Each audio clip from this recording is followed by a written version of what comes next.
Walid. Ah, bonjour. Voilà, donc beaucoup de collègues se posent encore des questions de ce qui s'est passé après le mouvement qui a eu lieu la semaine dernière, le 2. Et, Le 2 et 3. le 2 et le 3. 3 sur Paris. Et voilà. Et donc on souhaiterait avoir plus de précisions de la suite des événements. Bonjour tout le monde. Tout d'abord, on voulait vous remercier, tous ceux qui ont suivi la mobilisation et qui sont venus sur les Invalides pour donner de la force à l'ensemble des taxis. C'était un super mouvement, les gens sont venus de toute la France, que ce soit des taxis de ville, des taxis de campagne, parce qu'il y a une seule chose qui nous unissait dans ce mouvement, c'était la défense du taximètre. Maintenant, le sujet à l'Assemblée nationale concernait en partie la CNAM, donc les taxis conventionnels. Et malheureusement, c'est le même mal qu'on retrouve à chaque fois. Et nous, dans Team Taxi, c'est ce qu'on défend. C'est la défense de notre activité qui est mise en danger justement par l'ubérisation. Cette ubérisation, elle se fait aussi bien au niveau de la maraude que maintenant, comme on peut le voir dans le médical. C'est-à-dire, c'est toujours la même technique. Vous avez des politiques de déréglementation qui permettent aux plateformes de s'introduire. Donc, ça avait commencé déjà l'année dernière avec la convention. On avait alerté là-dessus, on n'était pas les seuls, sur le transport partagé. Ce qui pouvait être une aubaine pour le taxi, en réalité, s'est transformé en espèce de coup près. Parce qu'il s'agissait de mettre dans la loi le transport partagé. Donc, qui dit transport partagé dit organisation du transport partagé. Donc, une fois que c'est dans la loi, qui va organiser le transport partagé? Vous vous doutez bien que ce n'est pas les petits taxis avec leurs moyens artisanaux qui vont faire ces choses-là, que c'est les plateformes qui vont prendre la suite. Et bien entendu, il suffit de voir les à côté, on comprend que les plateformes ont déjà tout préparé pour investir ce marché-là. Et maintenant, la deuxième étape, il s'agissait bien entendu, une fois que les plateformes se sont introduites dans la loi, c'était de toucher à notre tarification, donc le taximètre. Quel est le problème avec ce taximètre? C'est que le taximètre, c'est l'outil qui permet, on le sait tous, de mesurer le prix juste, d'avoir un équilibre économique qui nous permet de gagner notre vie. Donc ce taximètre, il est régi par la loi, il est réglementé par la préfecture. Mais là, la CNAM a changé de braquet, c'est-à-dire, elle s'est dit comment, donc quand je dis la CNAM, bien entendu, il y a les lobbyistes derrière qui poussent, parce que comme je vous ai dit, c'est les plateformes qui sont à la manœuvre. Donc, comment casser ce taximètre? C'est simple, en le changeant par une base tarifaire, une grille tarifaire, on appelle ça comme on veut. Ça veut dire des formules qui sortent du chapeau, on ne sait même pas comment ils les calculent, et qui veulent mettre de manière uniforme sur tout le territoire. C'est-à-dire, il ne s'agit même pas de rentrer dans les méthodes de calcul, les détails, ça ne nous intéresse pas. Il s'agit tout simplement de garder le taximètre comme base, parce que cette formule mathématique qui voulait appliquer à tous les taxis, ils voulaient la mettre dans cette convention, cette nouvelle convention nationale, c'est-à-dire qu'elle va s'appliquer de manière uniforme sur tous les territoires. Certains diront, mais oui, mais vous savez, dans certains territoires, il y a déjà du distancié, c'est-à-dire des prix au kilomètre. Mais le problème n'est pas là. Chaque territoire, en fonction de ses spécificités locales, en fonction de ses équilibres locaux, ses négociations, peut négocier avec sa CEPAM locale. Mais il est hors de question d'avoir une espèce de convention qui s'impose à tous les taxis de France de manière uniforme et qui les oblige à utiliser une grille tarifaire. C'est comme si il y avait une chaussure, on vous donne une pointure et on vous dit tout le monde a le droit de porter cette chaussure. Donc ça c'est hors de question pour nous. Et bien entendu, le fait de vouloir mettre en place cette grille tarifaire, ça ne se fait pas comme ça. Ça se fait par la loi. Ça se fait par une modification de la loi parce que la CNAM, c'est une autorité indépendante. C'est-à-dire qu'elle gère ses comptes, etc. Mais elle n'est pas au-dessus de la loi. C'est-à-dire qu'elle ne peut pas imposer quelque chose qui est contraire à la loi. Donc elle est obligée de faire des modifications au niveau de la loi. Et pour ça, elle va s'adresser au gouvernement, elle va s'adresser bien entendu au Parlement pour qu'il y ait des changements. Et donc le prétexte qui a été invoqué, c'était une économie de 300 millions, une rationalisation des dépenses publiques, etc. Comme si les taxis étaient la cause du déficit, tout en sachant que si le taxi conventionné existe, c'est tout simplement parce qu'il y a des déserts médicaux, il y a de la pénurie en transport sanitaire qui font qu'on a donné ce rôle au taxi dans tous les territoires. Ils sont indispensables, ils permettent la qualité du parcours de soins, ils permettent aux gens d'aller se soigner dans les centres médicaux, là où on devait, parce qu'à la base on devait construire des grands hôpitaux, ce qui n'a pas eu lieu, donc on a mis en place ces transports pour que les gens puissent être transportés, soignés. Donc, bref, revenons-en à l'histoire de l'économie. J'aurais voulu savoir actuellement, ce sont quelles fédérations qui sont actuellement en négociation et est-ce qu'ils sont en entente On va y arriver à cette question. En fait, le principal à savoir, c'est que le directeur, pour changer ça, il devait changer la loi. Et donc, il y a eu le fameux PLFSS. Donc le projet de loi de financement de la sécurité sociale, dans lesquels on met en place des objectifs de recettes et de dépenses. Et il y avait un fameux article 17 qui parlait de tarif de responsabilité. Donc c'est un joli mot bien sérieux pour dire qu'on va sortir du compteur et on va passer à des tarifs de responsabilité. Donc en gros, soyez responsables, messieurs. Faites faillite, mais soyez responsables. On était arrivé à vouloir toucher le taxi dans ses fondamentaux. Il faut toujours revenir au fondamental dans le taxi, c'est le taximètre. Et donc à partir de là, il y a eu un fort mouvement de colère, puisqu'on a compris que là, il ne s'agissait plus uniquement de convention, il s'agissait d'une atteinte grave, voire fatale à notre profession, d'où la mobilisation. Et donc durant cette mobilisation, on a pu rencontrer, comme on l'avait dit, la présidence de l'Assemblée nationale, le ministère du Transport, ainsi que le rapporteur du PLFSS. Donc c'est le type qui présente le projet de loi à l'Assemblée nationale. Et donc on a pu exposer les arguments. On était surpris de savoir qu'il y avait beaucoup de méconnaissances sur le sujet. Et donc il a pu prendre en compte les réalités économiques.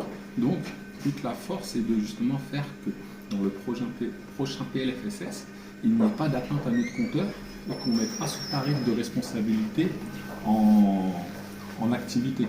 Parce qu'à partir du moment, c'est comme ce que je vous expliquais tout à l'heure sur le transport partagé, une fois que c'est dans la loi, vous pouvez vous lever tôt pour essayer de faire abroger une loi. Donc il faut vraiment continuer à essayer d'empêcher ça à entrer dans la loi. Maintenant, on en arrive au niveau de la convention. Mais malheureusement, ce qui est en train de se passer, c'est-à-dire que tous les efforts qu'on a fournis, tous ensemble, toutes les organisations qui ont œuvré dans le même sens pour la défense du taximètre, s'interrogent et ont des forts doutes sur ce qui est en train de se passer actuellement. C'est-à-dire que toute cette force qui a été donnée, au lieu de dire il n'y a plus de gouvernement, donc il n'y a plus de PLFSS, donc on arrête les négociations et on reprend tout à zéro, on se retrouve encore avec des fédérations qui font des contre-propositions à négocier un tarif. Non, il ne s'agit pas de négocier un tarif, on ne négocie pas le taximètre. C'est-à-dire quand on va dans les négociations, on pose son taximètre et on définit comme base. Et ensuite, si dans les conventions locales, il doit y avoir des spécificités entre taxis et leurs services locaux, ça les regarde.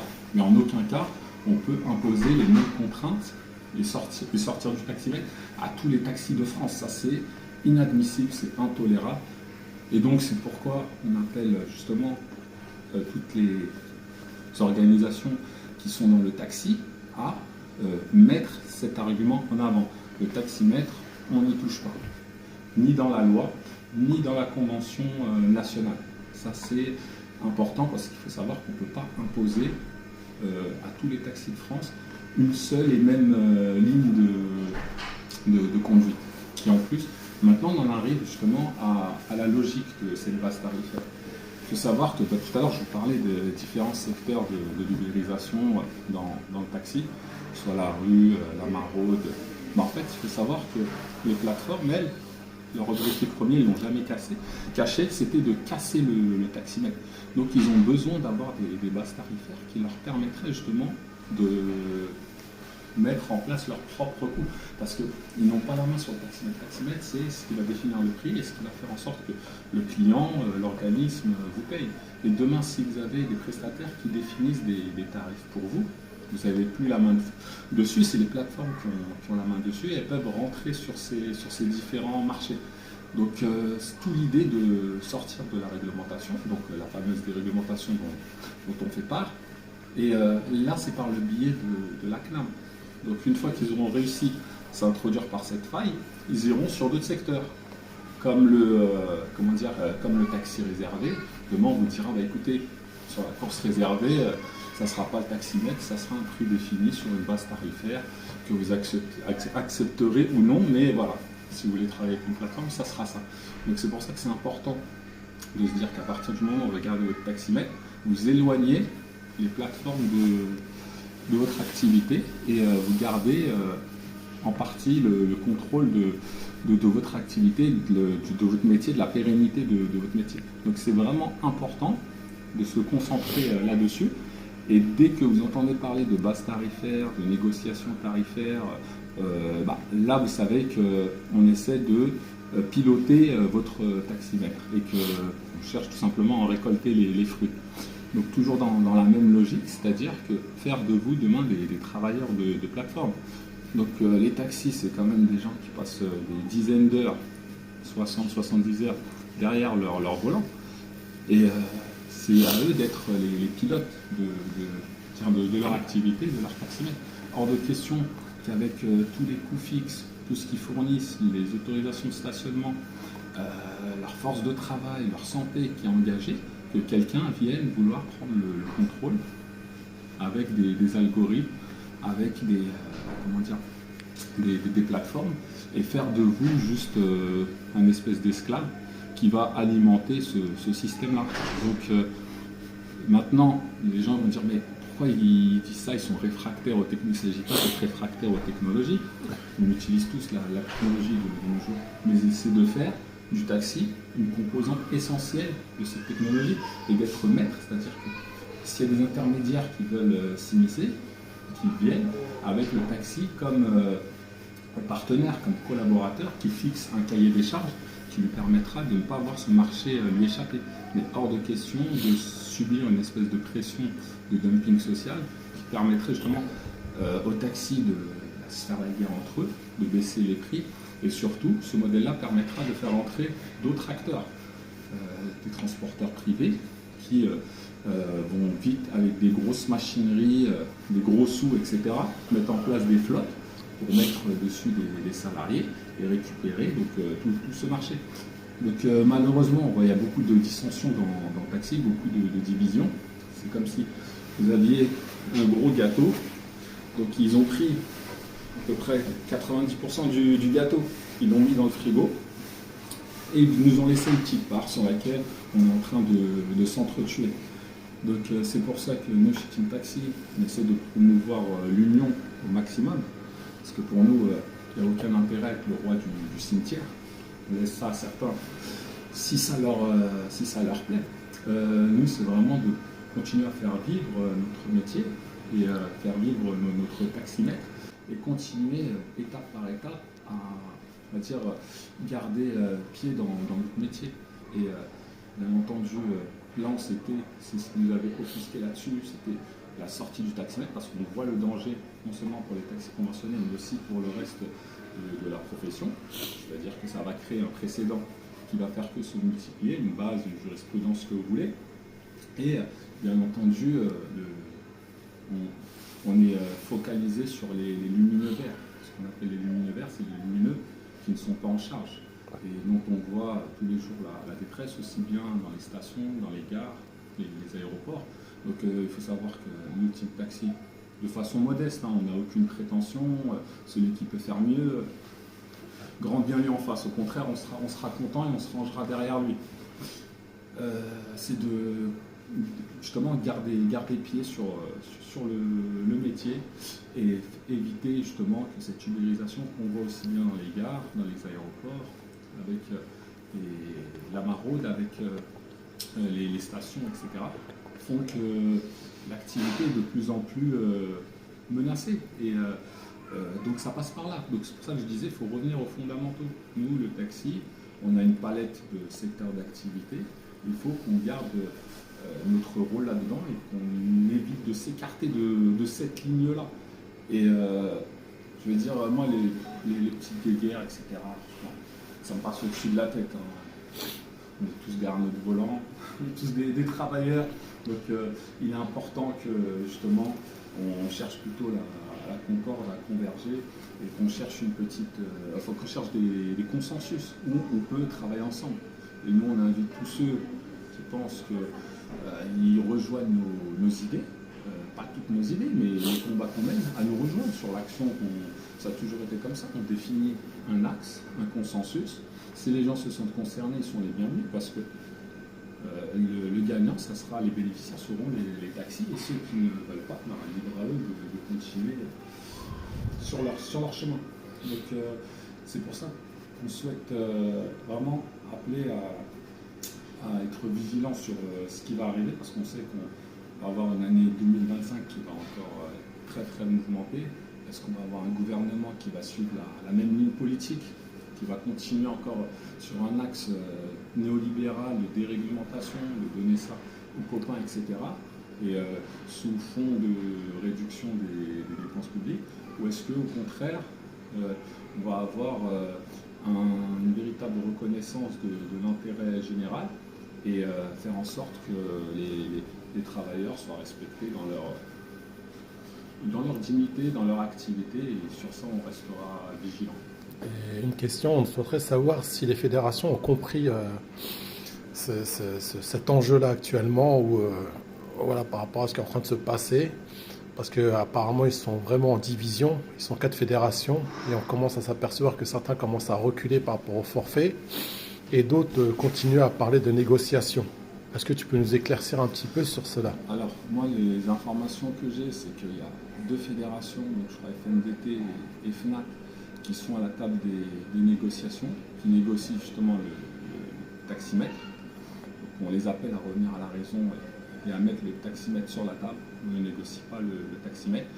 Ensuite, concernant les 2 autres fédérations, j'ai entendu dire qu'une fédération a pris en compte la revendication du taximètre, ce qui est une bonne chose, et qui a décidé de le mettre dans la balance.